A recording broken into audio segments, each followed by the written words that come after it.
ఇది పనస చెట్టు అండి. మేము ఇల్లు కట్టుకున్న ఒక 2-3 ఇయర్స్ తర్వాత మేము ఈ చెట్టు వేసుకున్నాము. మా కజిన్ నాటింది చెట్టు. అప్పటి నుంచి చాలా పెద్దగా అయిపోయింది. ఈ చెట్టుకి ఇయర్లీ మాకు అట్లీస్ట్ ఒక 30 కాయలు వస్తాయి. అండ్ ప్రెజెంట్లీ చెట్టు మొత్తానికి అన్నీ పెద్దవి చిన్నవి అన్నీ కలుపుకొని ఒక 50 కాయల దాకా ఉంటాయి. ఇవి మేము ఫ్రూట్గా అయ్యేంత వరకు వెయిట్ చేస్తాం. కొన్ని ఏమో కర్రీస్లో దాంట్లో వాడుకుంటుంటాము. మేము ఇది 2 వేస్లో యూస్ చేస్తాం, ఫ్రూట్ అండ్ కర్రీ దానికోసం. అండ్ ఇంట్లో పనస చెట్టు ఉంటే కూడా చాలా మంచిది అని అంటారు. దట్ ఈస్ హౌ పనస చెట్టు ఉంది మా ఇంట్లో. ఇది మీకు ఇంతకుముందు ఇంట్రొడ్యూస్ చేసిన పనస చెట్టు. మీరు ఇక్కడ నుంచి చూసినట్టయితే ఇది ఫ్రూట్స్ చూడండి ఎంత బాగా ఒక బంచ్ లాగా వచ్చినాయి.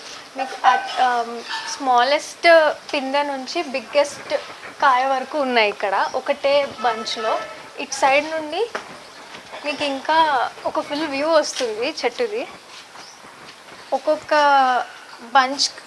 బ్యాచ్కి మనకి కనీసం ఒక 10 ఫ్రూట్స్ దాకా వచ్చినాయి. ఇది సీతాఫల చెట్టు అండి. మేము కింద గ్రౌండ్ లెవెల్లో వేసుకున్నాము. ఇప్పుడు చాలా పెద్ద చెట్టు అయిపోయింది. సీజన్ టైంలో చాలా ఫ్రూట్స్ వస్తాయి, పెద్ద పెద్ద ఫ్రూట్స్ వస్తాయి. మొన్న కూడా రీసెంట్గా వచ్చింది. మంచిగా స్వీట్గా చాలా బాగుంటాయి. ఈ చెట్టు వేసుకున్న దగ్గర నుంచి మేము బయట నుంచి సీతాఫలం తీసుకోవడం అది స్టాప్ చేసేసాము. బికాస్ మాకు ఇదే చాలా స్వీట్గా చాలా బాగుంటుంది.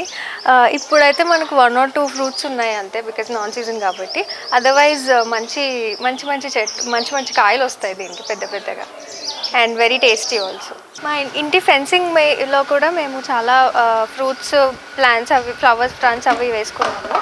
ఇది నందివర్ధనం చెట్టు, ఇది జామకాయ చెట్టు, మునగాకు చెట్టు, ఆ తర్వాత పప్పాయ అండ్ అలోవెరా. ఇటు సైడ్ కాకరకాయ కూడా ఉంది. ఇవి మా చెట్టు నుంచి వచ్చిన జామకాయలు.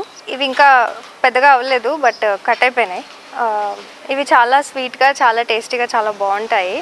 అండ్ ఇది మీరు చూసినట్టయితే ఇది మాకంటే ముందే ఏ బర్డో యానిమల్లో ఏదో తీసేసుకుని తినేసింది.